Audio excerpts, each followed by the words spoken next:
hemos estado en este lugar, hemos sido bienvenidos. Y he visto con agrado que la iglesia ha crecido. No solamente es la parte material, que ya es propia, sino también que veo que hay un pueblo nutrido, a pesar de que faltan algunos que están apoyando la obra en otro lugar. Qué bendición. Para nosotros es una bendición estar en este lugar. Hablo de mi esposa Blanca Lilia. Mi nombre es Carlos Alberto Tamayo. 20 años ministro en las Asambleas de Dios y ahora llevo 10 años como pastor independiente. Servimos en Siloé, un área deprimida de la ciudad de Cali. Llevamos ahí en servicio 20 años y ha sido una gran bendición. Y reciban un cordial saludo en el nombre del Señor Jesús del Centro de Formación Familiar de Siloé. Es una iglesia con sentido y propósito familiar. Y damos gracias al Señor que la hermana Rosita, que es también amada de la casa de nuestros pastores Santiago Abreu y Amy, ella es la que nos ha patrocinado el venir acá a Ohio y poder nosotros ministrar y bendecir algunos lugares. No conocemos mucho, que nos invitan a compartir la palabra de Dios. Y en esta mañana quiero compartirles a ustedes en Mateo 10 versículo 26 al 42 tres deberes cristianos. Tres deberes cristianos.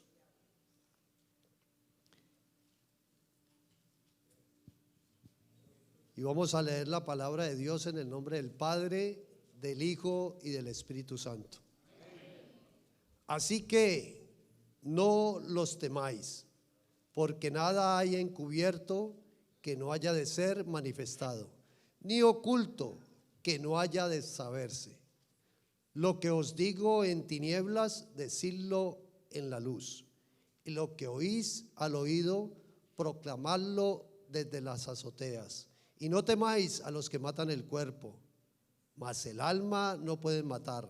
Temed más bien aquel que puede destruir el alma y el cuerpo en el infierno. Versículo 29.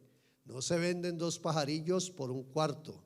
Con todo, ni uno de ellos cae a tierra sin vuestro Padre. Pues aún vuestros cabellos están todos contados. Así que no temáis, más valen ustedes que muchos pajarillos. A cualquiera, pues, que me confiese delante de los hombres, yo también le confesaré delante de mi Padre que está en los cielos. Y a cualquiera que me niegue delante de los hombres, yo también le negaré delante de mi Padre que está en los cielos. No piensen que he venido para traer paz a la tierra. No he venido para traer paz, sino espada. Porque he venido para poner en disensión al hombre contra su padre, a la hija contra su madre y a la nuera contra su suegra. Bueno, eso sí es fácil, ¿no? Y los enemigos del hombre serán los de su casa. El que ama a padre o a madre más que a mí, no es digno de mí. El que ama a hijo o hija más que a mí, no es digno de mí. Y el que no toma su cruz y sigue en pos de mí, no es digno de mí. El que haya su vida, la perderá. Y el que pierde su vida por causa de mí, la hallará. El que a vosotros recibe, a mí recibe. Y el que me recibe a mí, recibe al que me envió. El que recibe a un profeta por cuanto es profeta, recompensa de profeta recibirá. Y el que recibe a un justo por cuanto es justo, recompensa de justo recibirá. Y cualquiera que dé a uno de estos pequeñitos un vaso de agua fría solamente, por cuanto es discípulo, de cierto os digo que no perderá su recompensa. Es palabra de Dios, como dicen por ahí, ¿no? Gloria a Dios. Pueden sentarse. Tres deberes cristianos. Aquí, si vemos el contexto cercano el capítulo 10 de Mateo, nos habla el Señor Jesucristo que Él elige a 12 y les da poder y autoridad para ir a predicar con señales y prodigios, para sanar a los enfermos, para libertar a los cautivos, para sanar a los leprosos, para predicar el evangelio con señales y prodigios. Y les da ciertas instrucciones y les habla del respaldo que van a tener de parte de Dios en su obra ministerial. Pero también les advierte acerca de los peligros que van a hallar. Y no solamente los peligros, sino también las persecuciones que se van a levantar aún en el seno de su propia familia y de las instituciones religiosas y también del poder político. Y los van a perseguir aún a muerte. Y les hace ver que el evangelio del Señor no es fácil, pero tampoco imposible.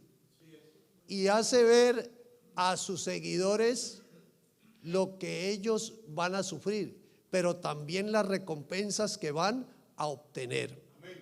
Y estos tres deberes cristianos, si usted los oye a la ligera, o cualquiera que los oiga a la ligera, dirá que son fáciles, que lo que yo le vengo a enseñar a usted es de escuela dominical, principios básicos. Pero si usted va a la profundidad de la que habla el Señor Jesucristo en su palabra, en las Sagradas Escrituras, se podrá dar cuenta de lo que Él quiere enseñarnos. No es tan fácil,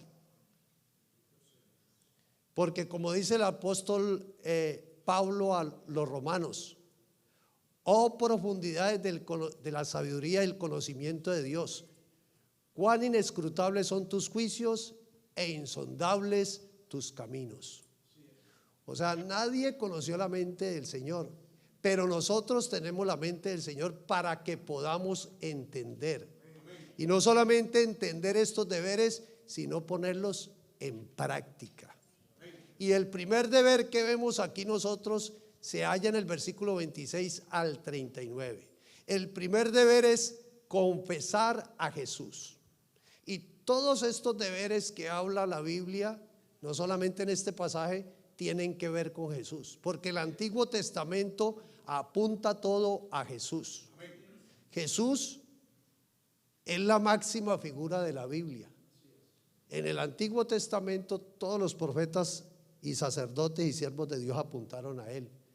Y aquí Él nos viene a hablar que el primer deber es confesarlo a Él. Y por eso le digo que a usted, alguien desapercibido, entra, pues confesar a Jesús, qué fácil es.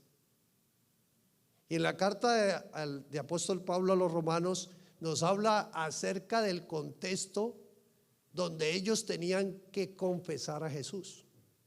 Y en Romanos 10:8 al 13 nos habla que dice: ¿quién nos hará conocer al Señor? O sea, ¿cómo voy a conocer al Señor? ¿Será que voy a subir al cielo? Y dice: no, usted no puede subir al cielo, porque eso sería hacer descender nuevamente al Hijo de Dios. Entonces lo voy a hallar en el Seol, en el lugar de los muertos, o en el infierno. Y entonces dice: no, porque eso es volver a hacer ascender a Jesús entre los muertos. Pero ¿qué dice la palabra que predicamos? Cerca a ti, a tu boca y tu corazón, está la palabra de fe que predicamos. Que si confesamos con nuestra boca, que si confesamos con nuestra boca que Jesús es el Señor y creemos que Dios le levantó de los muertos, serás salvo. Porque con el corazón se cree para justicia y con la boca se confiesa para salvación. Y todo el que invocar el nombre del Señor será salvo, dice el versículo 13. Pero resulta que ese invocar no es una mera expresión verbal y sencilla en medio de 4 paredes bonitas y un auditorio pleno que estamos saliendo por internet, con pantallas, con un lugar cómodo, sino que ese confesar era públicamente.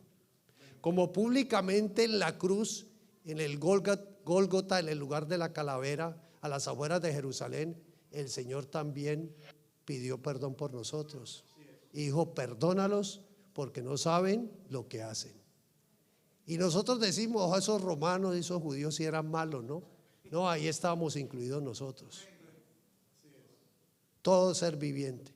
Entonces esa confesión de invocar significa que los antiguos, cuando invocaban al Señor, ellos hacían un altar en diferentes situaciones, cuando había una calamidad, cuando había una situación difícil, o cuando escapaban de alguna situación difícil, o cuando venían de la guerra, o cuando estaban viajando y Dios los guardaba de algún viaje. Por decir un ejemplo, Noé, cuando salió del arca, que se salvó con su familia, él hizo un altar, y el altar simbolizaba sacrificio. El invocar a Dios invocaba que ese sacrificio fuera agradable ¿a quién? A Dios. Y solamente podemos invocar al Señor, a Dios, por medio de Jesucristo, porque su sacrificio fue agradable, porque es el único sacrificio que quita los pecados del hombre. Y entonces el Señor nos habla aquí acerca, y volvamos a leer el pasaje por favor que estamos estudiando. Así que no los temáis. Jesús está diciendo y viene diciendo que cuando ellos prediquen y se den las señales y todo eso, pero que también los enemigos de ellos van a ser los de su propia casa. Pero también dice que bástale al discípulo ser como su Señor o como su maestro. Y dice que si a él lo llamaron Belzebul, o sea que le dijeron que todo lo que él hacía era por Satanás, porque en Palestina antiguo adoraban a Belzebú, le hacían culto a él, y era el príncipe de las moscas o el príncipe de los demonios, el mismo Satanás o el diablo. Y entonces mire cómo trataban a Jesús, de diablo. Y eso era reiterado, dice Barclay, uno de los comentaristas bíblicos, dice que era reiterado, o sea que no fue una ocasión. Y si usted es lector de la Biblia, conoce que los mismos de la casa de la familia de Jesús le decía: ¿por qué nos avergüenzas? Aló, ¿por qué nos avergüenzas? Y entonces aquí el Señor dice: no temáis. Y es una de las situaciones que cada uno de nosotros empezamos a temer. A temer, ¿por qué? Porque una de las cosas que tenemos los seres humanos es el temor. Y hay diferentes temores. Y en este caso habla del temor de hablar del Señor, de confesarlo.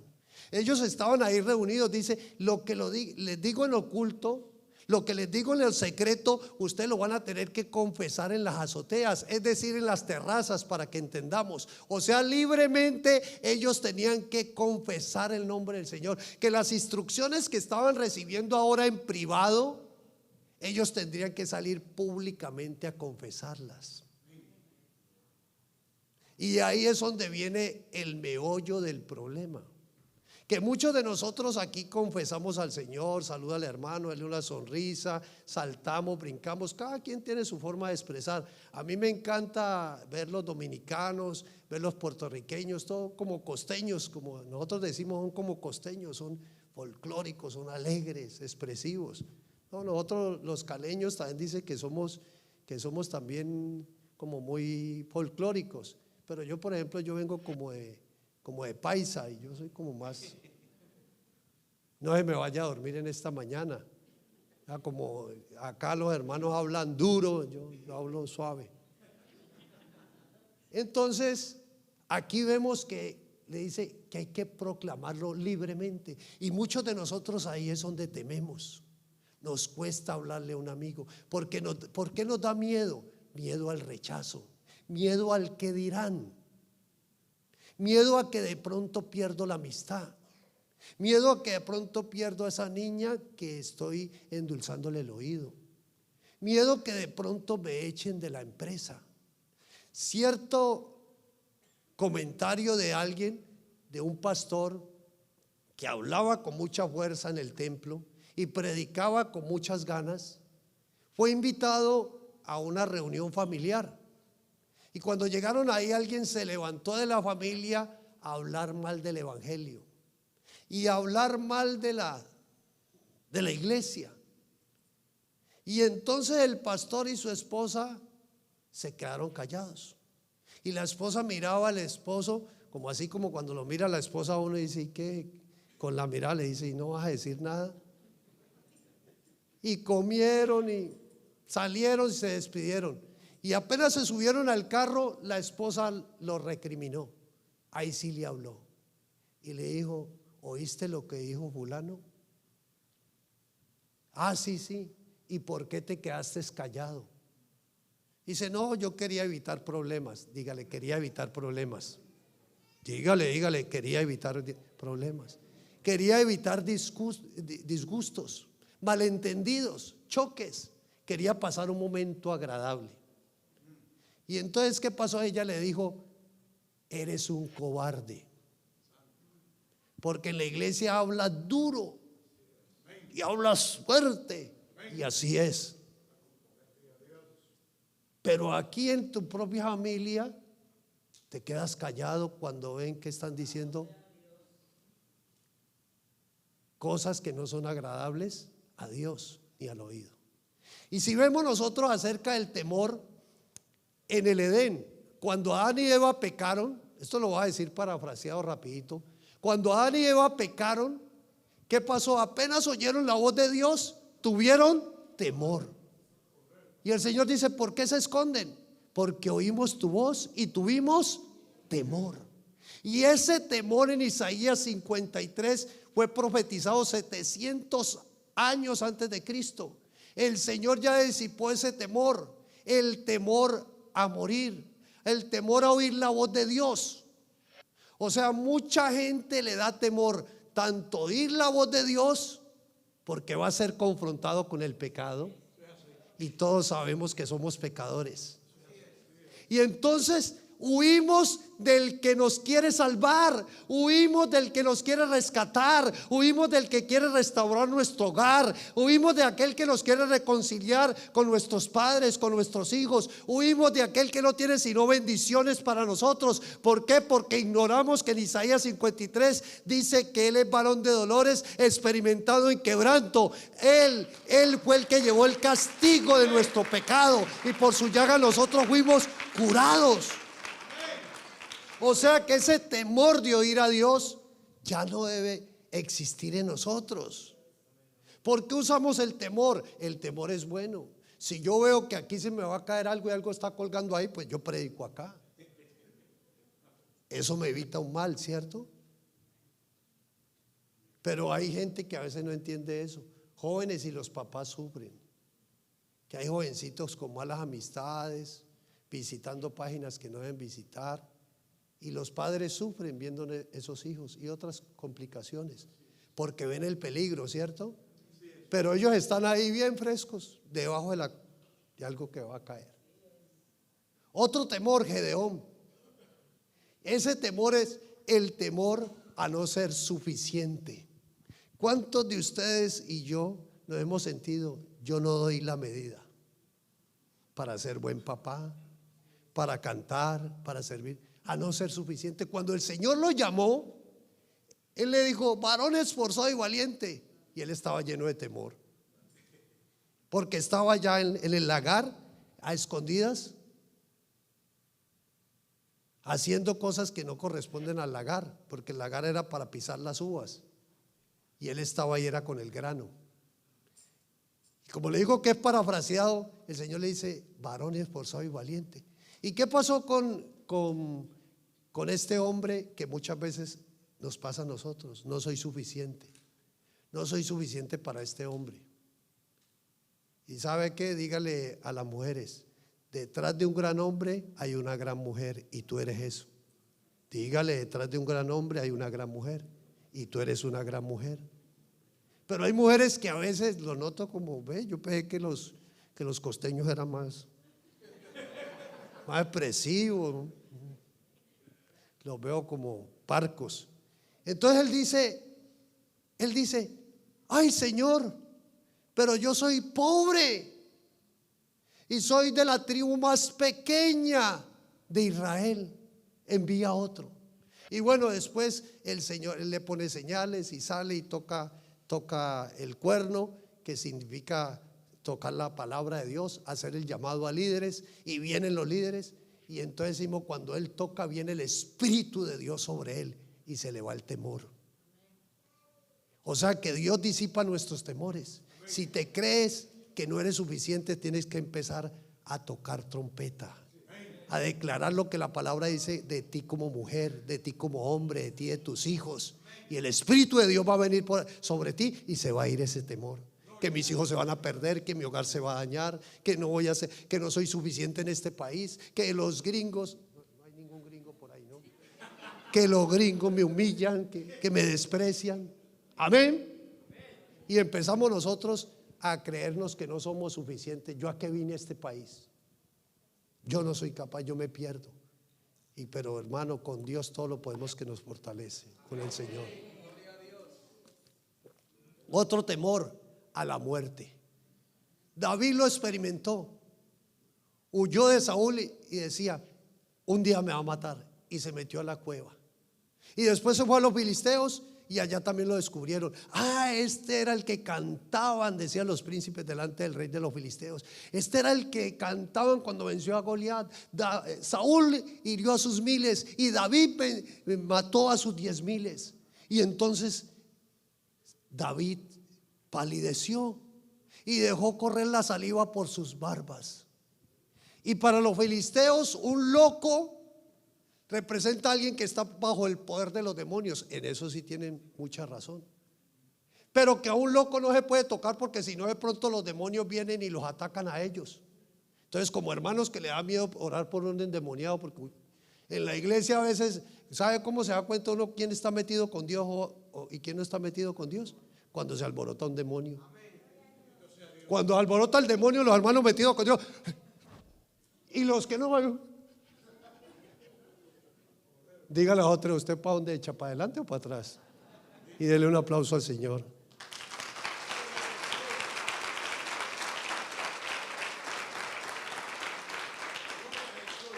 ¿Y sabe cómo el miedo a la muerte también se quita, hermano? ¿Cuántas veces nos hemos salvado de cosas? Yo estuve en la droga 20 años. Me pegaron tiros, me quisieron matar, estuve en la cárcel, dormí en la calle. Y no me morí porque no era mi tiempo, porque Dios tenía algo especial y quería que yo estuviera aquí en Ohio predicándoles a ustedes, compartiendo la palabra de Dios. Y así Dios tiene grandes cosas para cada uno de nosotros, pero a veces el temor no nos deja. Otro temor, el temor de Elías. Se encierra en una cueva y quiero morirme, porque Jezabel lo amenazaba. Una potestad. Cualquiera dice, ay no, que una mujer. No, era una potestad que tenía poder político, poder religioso y poder militar. Y fuera eso el poder del mismo diablo. Y él se encerró allá. Pero ¿qué mandaba el Señor? Ángeles, mensajeros, y le servían y comía y bebía. Y levántate. Y él se levantaba un tiempo y volvía y se metía a la cueva. Se parece a más de uno, ¿no? De nosotros. Yo también he sufrido depresión. Yo también me he metido, siendo pastor, a la pieza a llorar, a decir no vale la pena seguir en el ministerio. Pero si el Señor no me manda, aquí está una de esas mensajeras, una de esos ángeles, mi esposa. Mi esposa siempre me ha dado la mano, me ha ayudado.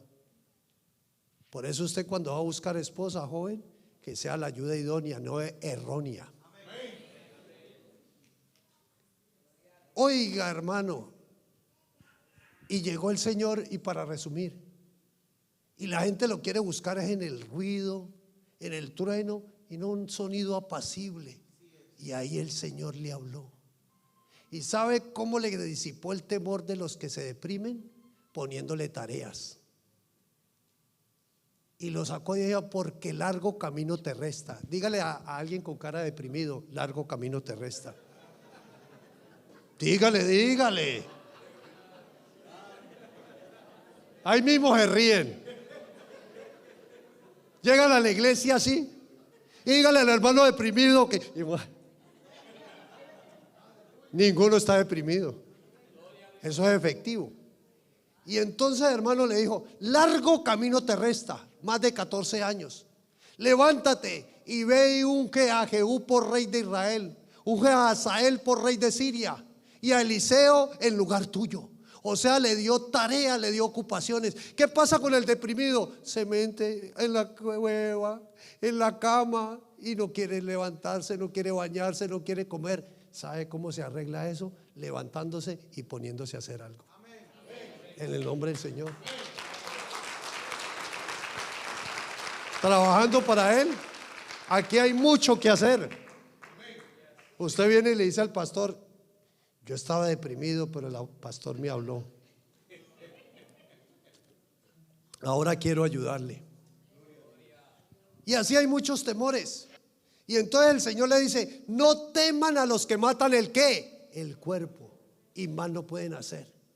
El temor a morir. Pero resulta que el Señor dice: a ustedes inclusive los van a matar. Y dice: no teman. ¿Por qué? Porque el alma no tiene cuerpo, es inmaterial. O sea, el asesino mata, pero el alma no le puede hacer nada. Y entonces el Señor dice: ¿cuál debe ser el verdadero temor? Teman a Dios. Tema que Jesús, usted por cobardía o por temor no hable y le dé miedo al rechazo, a la indiferencia, a que lo aparte el amigo, a que lo aparte el familiar. Le hablo una ventanita, una ventanita. En mi familia, cuando yo era vicioso, yo creo que me querían más que cuando me convertí. Cuando llegué con la Biblia y salí de la cárcel, dice: ah, pero él está bien, pero tiene esa Biblia. Ah, él está bien, pero ya no es católico. Ay, y entonces, ¿sabe? Mi esposa está de testiga. Para un diciembre, hace 2 años, el 21, les di unas palabras y no, yo no soy fanático, era al principio. Y es normal cuando uno empieza en el evangelio, es fanático. Todo es malo y aparta a la gente. ¿Ya? Tan fanático que una vez una señora me invitó a que le hablara a ella y yo le digo: eso que tiene ahí, eso es del diablo, esos ídolos. Tenía unos ángeles grandotes y unas cosas ahí. Y la señora pía que me volvió a recibir. Perdí un alma que quería oírla. Entonces aprendí que fanático no. Entonces en el 2021 mi familia me dejó hablar, que mi esposa hable duro. ¿Cuántos años? 3 años me dejó hablar. Todos me sacaron del llavero y del WhatsApp y de la red y de todo. ¿Por qué? Porque les hablé del Señor en una novena de esas que hacen ven. Bueno, ya está ahí. Y entonces ahí les hablé del Señor. Entonces al que están rechazando es a quién, al Señor. Porque el Señor concluye en el 32 y el 33: el que me niegue delante de los hombres, yo también le negaré delante de mi Padre y de sus santos ángeles. Y el que me confiese delante de los hombres, yo también le confesaré delante de mi Padre y de sus santos ángeles. O sea que el verdadero temor es temer a qué dirá el Señor, no qué dirá el amigo. Les denle un aplauso al Señor.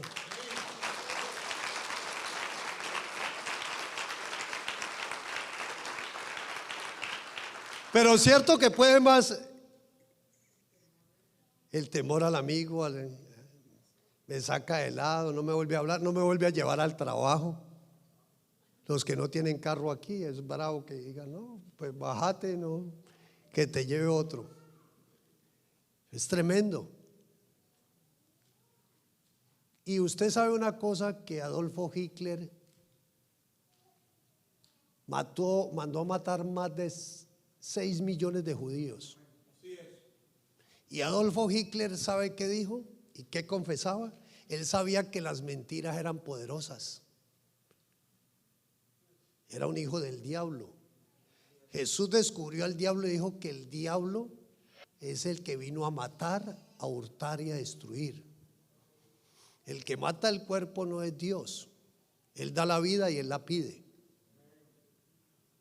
Y entonces resulta que Adolfo Hitler, él sabía el poder que habían en las mentiras. Juan 8:44 dice que el padre de mentira y homicida es ¿quién? El diablo, y peca desde el principio. Y entonces resulta que Adolfo Hitler dijo, cuando recién empezó en la política: yo me voy a someter, oiga, yo me voy a someter a mi partido político. Cuando ya ganó, su partido dijo: yo no voy a perseguir a ningún partido político. Y cuando ya estaba en el poder también, nuevamente dio una alocución presidencial, como llamamos en Colombia, y en los medios de comunicación se presentó como un líder y un padre moral. Imagínense, y así muchos en la iglesia aquí confesamos al Señor como Adolfo Hitler, pero afuera, hermano, hacemos otras cosas. Y de eso nos advierte el Señor. Pero le digo que confesar no es tan fácil. En 2 de Timoteo, capítulo 2, 19, dice: pero el fundamento que ha puesto Dios es firme y tiene este sello. ¿Cuál es el sello? Que todo el que invoque el nombre del Señor, apártese de iniquidad. O sea que confesar al Señor también conlleva uno apartarse de lo malo. Dígale a otra vez y aplauda rápido: usted ya se apartó de eso. Dígale, usted ya se apartó de eso, y aplauda rápido para que nadie lo pille.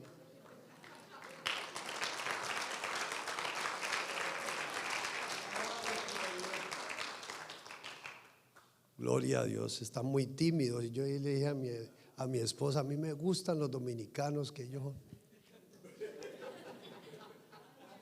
yo como tan debilito allá, digo, de pronto esta gente me duerme.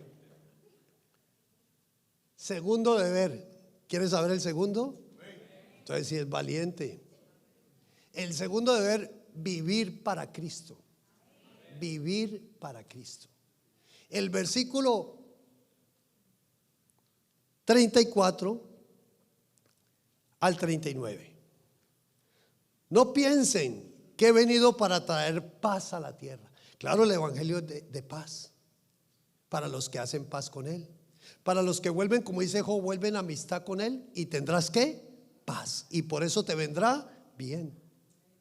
Pero los que no quieren estar en paz con Él, a veces son los de nuestra propia casa. Y entonces Él dice que va a empezar en las casas. Él va a traer espada, y la espada es símbolo de guerra, pero la espada también es símbolo de dividir, de romper.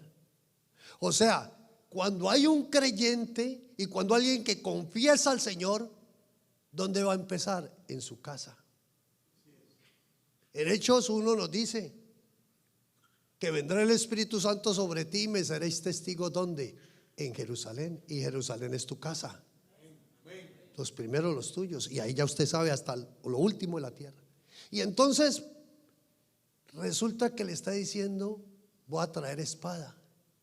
O sea, usted tiene que tomar partido: o Cristo o su familia, o Cristo o su esposo, o Cristo o su suegra. Bueno, ese sí es fácil, ya les digo. Por eso feliz a Adán y Eva que no tuvieron suegras. ¿Hay alguna suegra aquí? No vinieron hoy, se fueron para. Esos son jóvenes, ¿no? No, yo tengo una suegra de bendición. Y entonces, hermanos, dice que nos va a poner en disensión. O sea, la espada va a ser separación. Y la palabra de Dios dice en Efesios 6:17 que es la espada del Espíritu Santo, la palabra de Dios. O sea que la palabra, la fe tuya, ese deber de confesar a Jesús, también tiene el deber de vivir para Él. Y esa vida para Él se manifiesta en que tú has hallado tu vida, y al hallar tu vida vas a perder la tuya.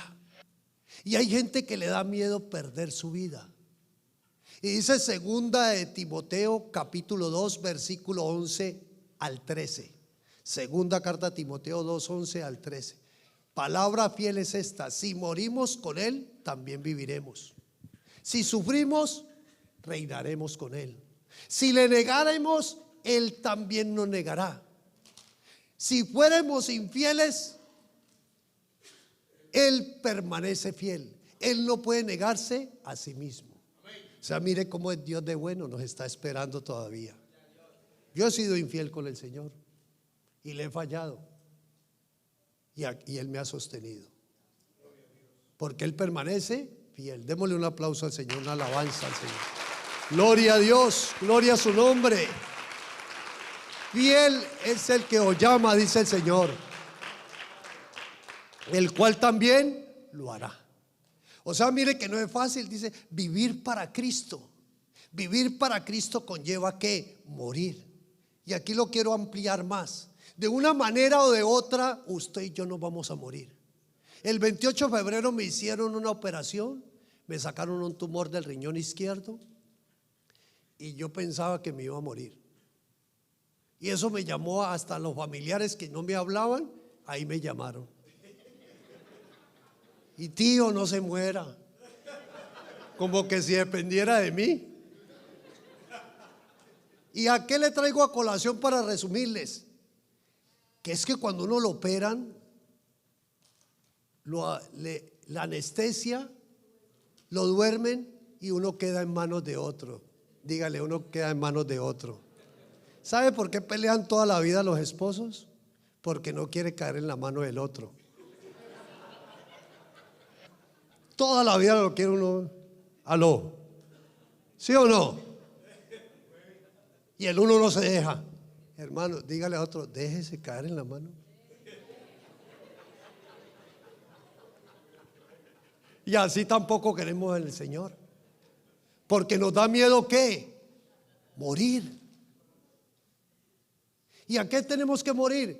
Al ego, al yo, a la autosuficiencia, al que todo lo puedo. No, porque el que todo lo puede es Cristo, que nos fortalece. ¿Cuánto tiempo lleva luchando usted con un esposo, una esposa, un hijo?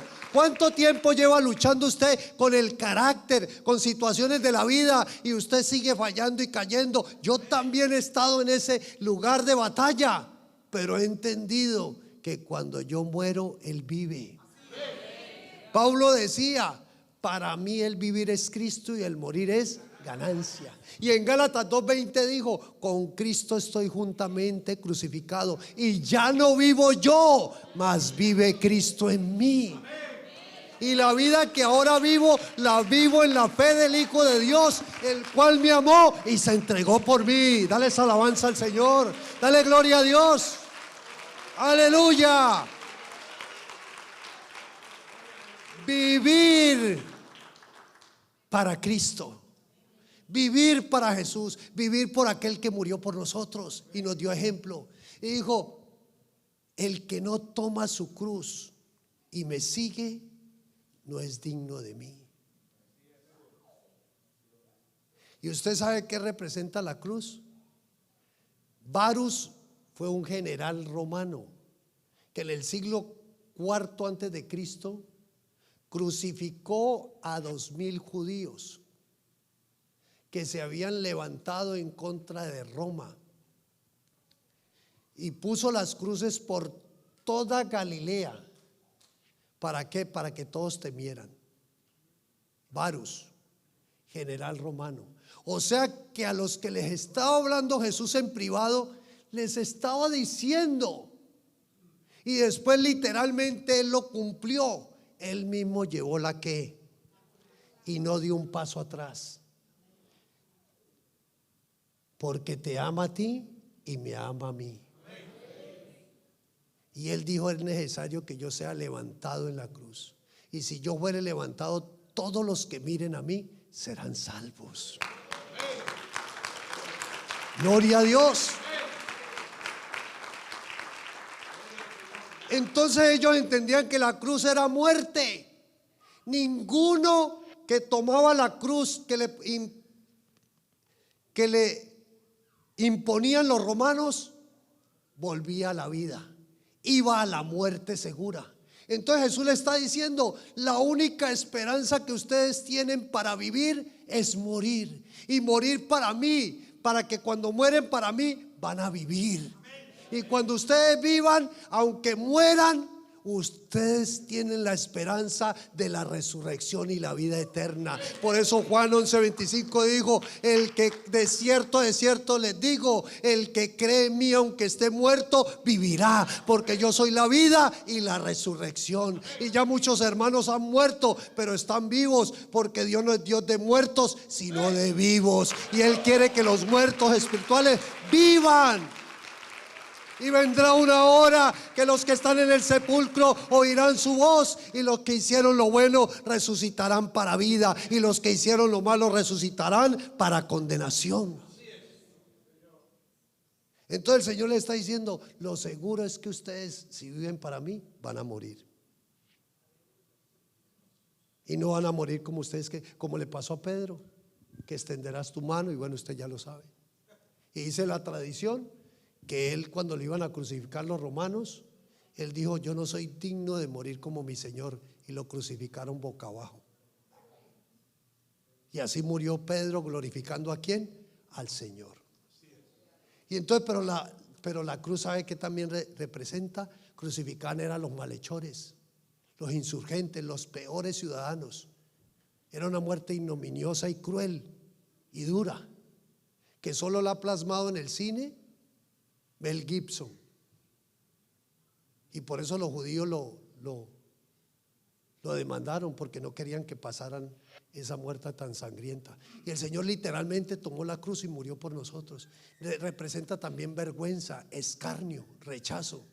¿Y sabe qué decía Pablo contra la vergüenza? Dice: no me avergüenzo del evangelio, porque es poder de Dios para salvación de todo aquel que en él cree.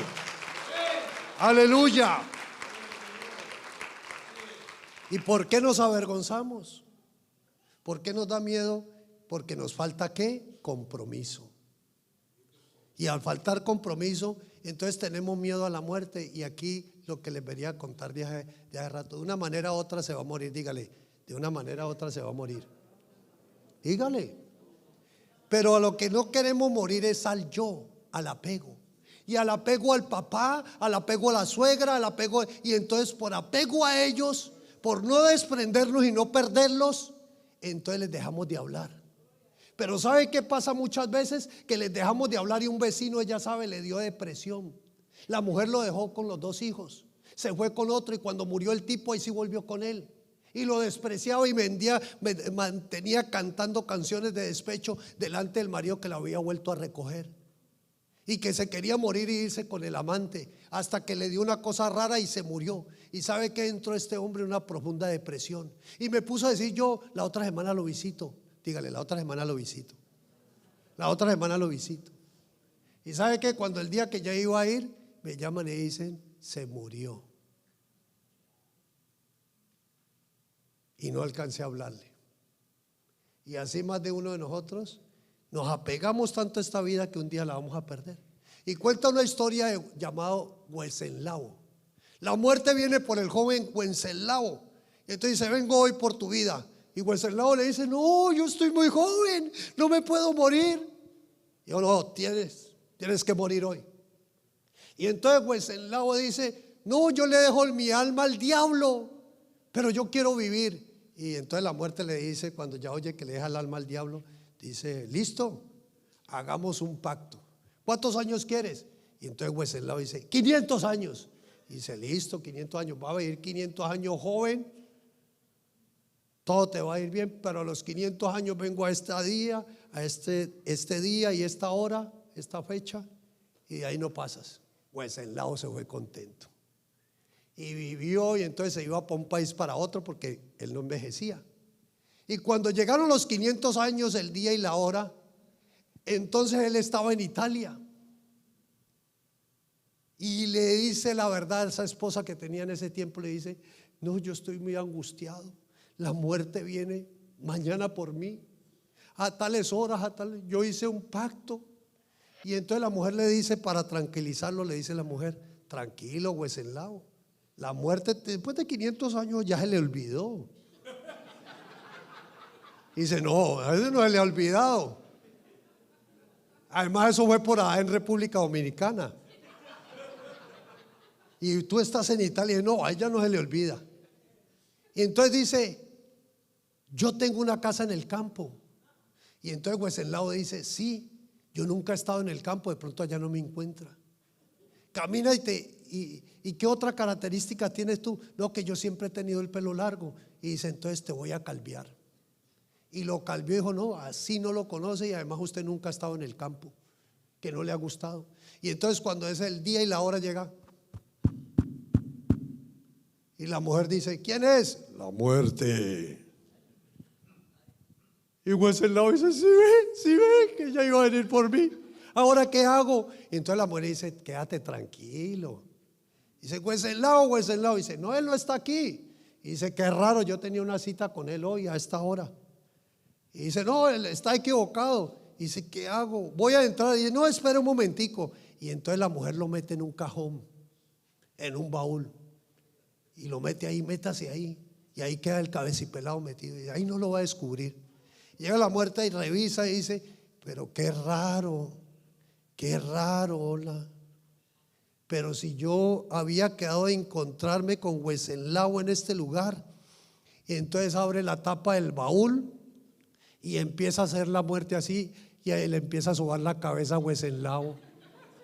Y dice: qué raro, pero seguro que él no está aquí. Dice la mujer: no, él no está, no, él salió, tal cosa. Y dice: no, bueno, como Wenceslao no está, entonces mientras tanto yo me llevo a este cabecipelado.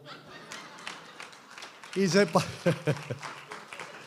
se paró la muerte y se fue. Digo: hasta luego. Y entonces la mujer dice: pronto, Wenceslao, sal si ves que no te descubrió. Y cuando lo va a tocar, Wenceslao estaba frío. Hermano, la muerte un día va a tocar a tu puerta. Es mejor que mueras al yo, a la autorrealización, a la autosuficiencia, al creerte que eres todopoderoso. Somos mortales y el único que nos da vida y vida eterna es Jesucristo. Toma su cruz, no la cruz que te tocó cuando te casaste con ese hombre puertorriqueño, no la cruz de tu suegra, no, toma la cruz de Cristo. Y esa cruz te lleva a tener la esperanza de la resurrección, porque Jesús fue a la cruz, pero resucitó. La muerte no lo pudo retener. Gloria a Dios. Bueno, gloria a Dios. ¿Será que me vuelven a invitar o no? 40 al 42. Tercer deber. El deber de hospedar a Jesús. Hospedar a Jesús. Ojo con esto: el que a vosotros recibe, a mí me recibe, y el que me recibe a mí, recibe al que me envió. Recibir a Jesús, ¿qué implica? Dice Hebreos capítulo 13, versículo 1 al 3. Hebreos 13 del 1 al 3. Dice la palabra del Señor: permanezca el amor fraternal. Y no os olvidéis de la hospitalidad, porque sin saber, por la hospitalidad o por ella, muchos recibieron a ángeles, hospedaron a ángeles. Aló. Y dice la palabra del Señor: y no os olvidéis de los presos,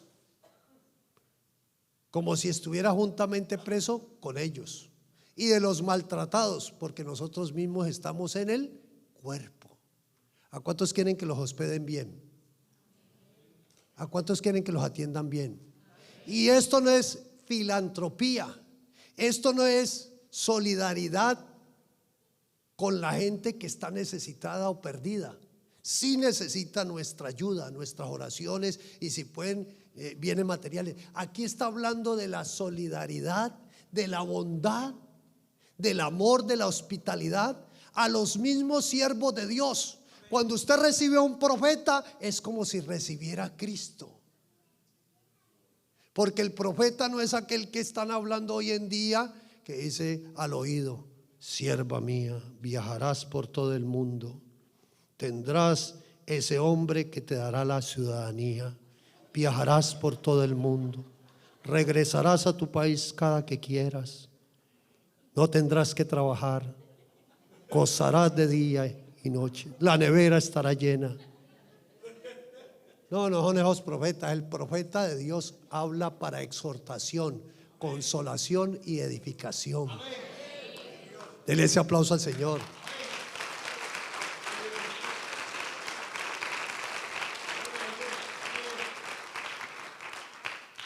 El profeta de Dios habla de parte de Dios, la palabra de Dios. Y nosotros hacemos bien en estar atentos a la palabra que profética, a lo que está aquí escrito, cuando nos hablan de parte de Dios. Y dice que el que recibe a un discípulo, recompensa de discípulo recibirá. Y el que recibe a un pequeñito, recompensa también recibirá. ¿Por qué? Recibirá la recompensa de ¿quién? De Dios en Cristo Jesús.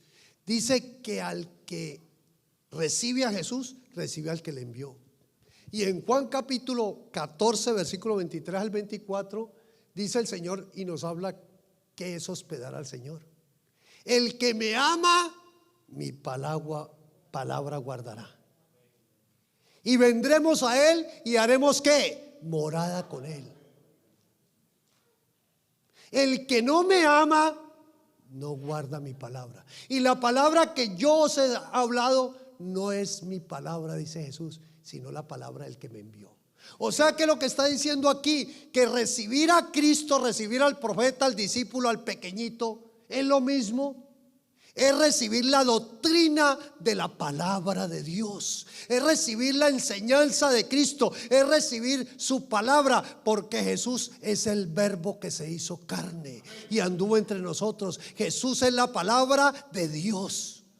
Y entonces cuando usted hospeda a Jesús, hospeda también a sus siervos que predican la palabra, a sus discípulos que lo imitan y lo siguen y aprenden de él, y a sus pequeñitos que esperan en él.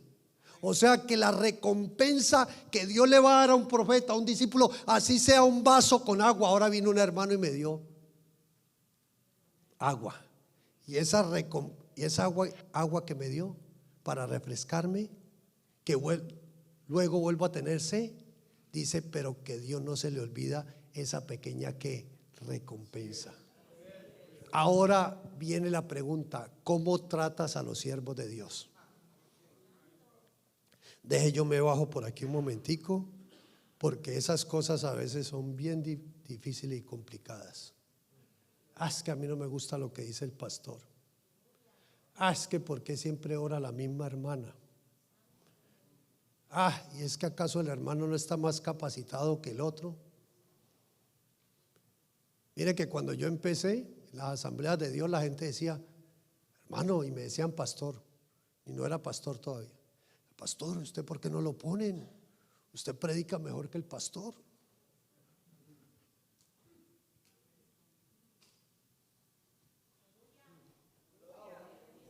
Y entonces, hermano, un silencio sepulcral aquí, ¿no?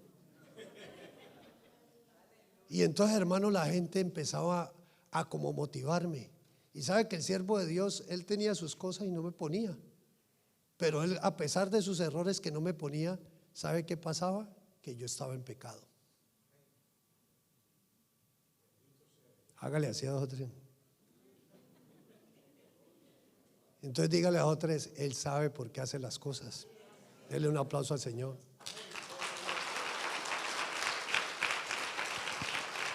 Aún equivocándose el siervo de Dios, Dicen los judíos que Dios escribe derecho con líneas torcidas. Y Él necesitaba primero enderezarme para ponerme al frente. Porque los talentos y el fruto es una cosa muy diferente. Usted sabe que hay gente que se impresiona. Ay, se cayó, ay, se sanó, ay, tal cosa. Todo eso ha hecho el Señor en el ministerio de nosotros, gloria a Dios. Me voy para otra iglesia que allá sí canta bonito, que allá sí la alabanza, que allá el pastor, eso es tremendo. Y se ponen a cambiar, hermano. ¿Y usted sabe qué pasa con los que cambian de lugar buscando hombres? Es como cuando usted coge una plantica en la casa y cada día cámbiela de un lugar y verá qué le pasa con la plantica. Ya no me pregunten tanto eso porque yo no sé, pregúntele a mi mujer. Pero yo ya me imagino qué pasa. Se marchita. Cuando menos piensa están en el mundo. Y después les da pena volver a la casa del Padre. Del Padre espiritual. Donde vuelve a recibir con amor y se restaura. Y acepta, dice. Y aquí habla del trato. O sea que Jesús está diciendo: el que trata al siervo de Dios, el que lo hospeda, el que le da un vasito con agua, el que lo atiende bien en medio de esa persecución, que lo ha confesado, que vive para él y lo recibe en su casa y lo protege, dice va a recibir recompensa del que recibió. Usted sabe que dice la Biblia que cuando se levantó la persecución todos huían y todos iban para Estados Unidos a trabajar. Y se iban por todas partes predicando la palabra de Dios. Hechos de los Apóstoles 8. ¿Es mentiras? Así dice mi Biblia. No le corte hojas a la Biblia. Eso es pecado. Eso es lo que usted quiere oír. Entonces aquí nos está hablando de hospedar al Señor, y cuando usted lo hospeda, usted recibe bendición. Hay una película que se llama El Refugio, inspirada en la vida de la familia Boom, y especialmente Corrie ten Boom. Me perdonan la pronunciación. Corrie ten Boom. En 1940 en Haarlem, Holanda, ella tenía una relojería con su papá y recibieron a millares y millares de judíos y los salvaron. Les mostraron solidaridad, amor, bondad, compasión, un techo, una comida, una bebida, un abrigo, pero sobre todo la salvación de sus vidas. Y Corrie ten Boom con su padre y su hermana Basie fueron llevados a los campos de concentración nazi por apoyar a los judíos. Y usted sabe qué pasa ahora, que el que bendice a los judíos, Dios lo bendice, y al que los maldice, Dios los maldice. Y usted no está viendo en los países latinoamericanos los desastres, por ejemplo en Colombia, como está Colombia, es porque apoyan a Palestina. Y en eso ya no me quiero meter ahora porque sería otro tema. Y póngame cuidado que aquí está hablando, se me fue la idea, de que de las recompensas que vamos a recibir, que Corrie ten Boom por eso fue a pagar en los campos de concentración nazi y murió su hermana. Y hay una película muy buena que usted debe ver, El Refugio, inspirada en la vida de esta familia, que apoyó y fue solidaria con estas personas que estaban en necesidad, en persecución. Y esta señora vivió muchos años, como hasta los 91 si no me equivoco.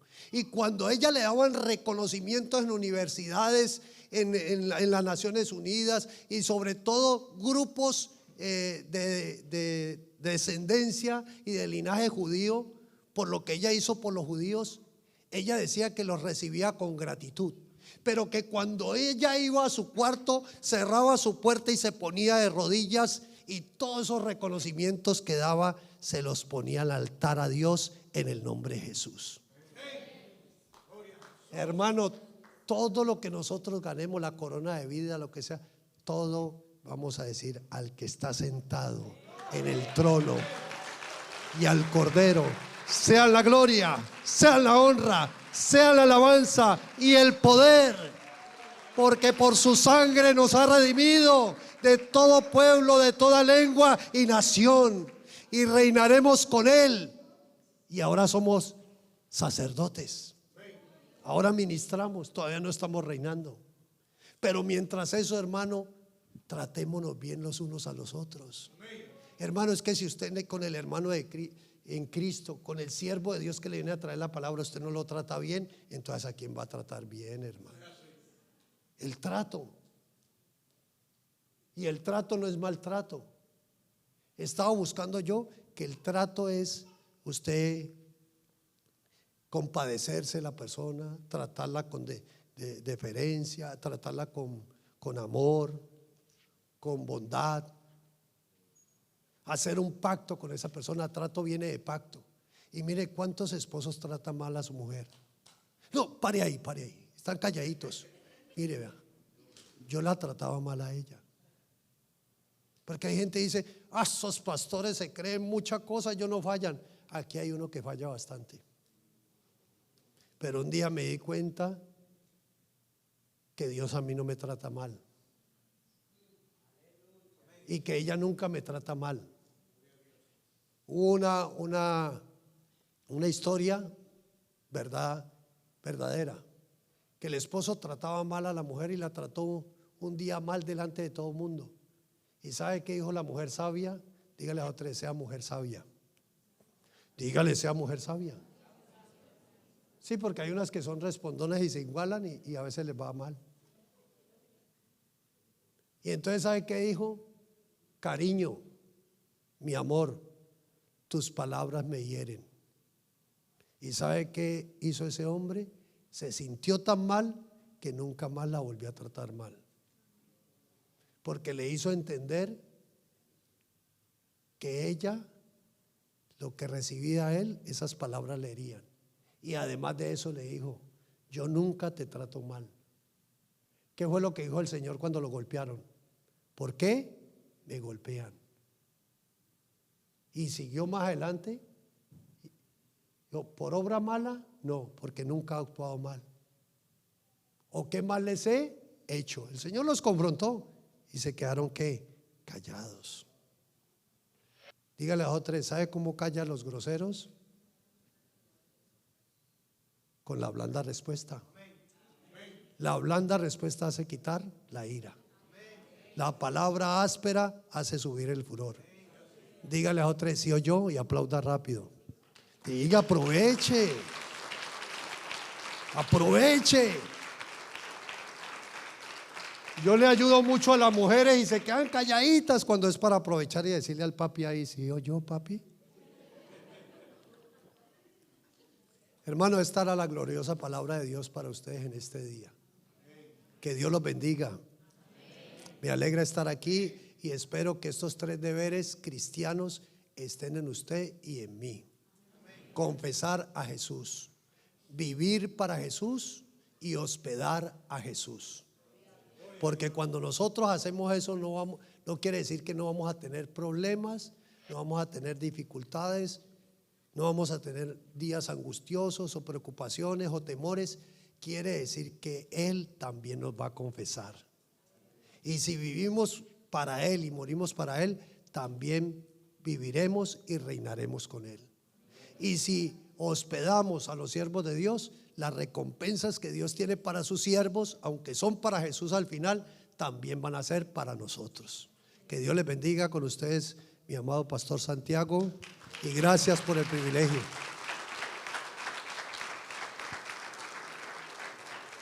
No sé si los de la alabanza tienen de pronto esta canción para ministrar de fondo, esta canción, si tu presencia no va conmigo, no quiero ir, no iré. ¿Sí la saben?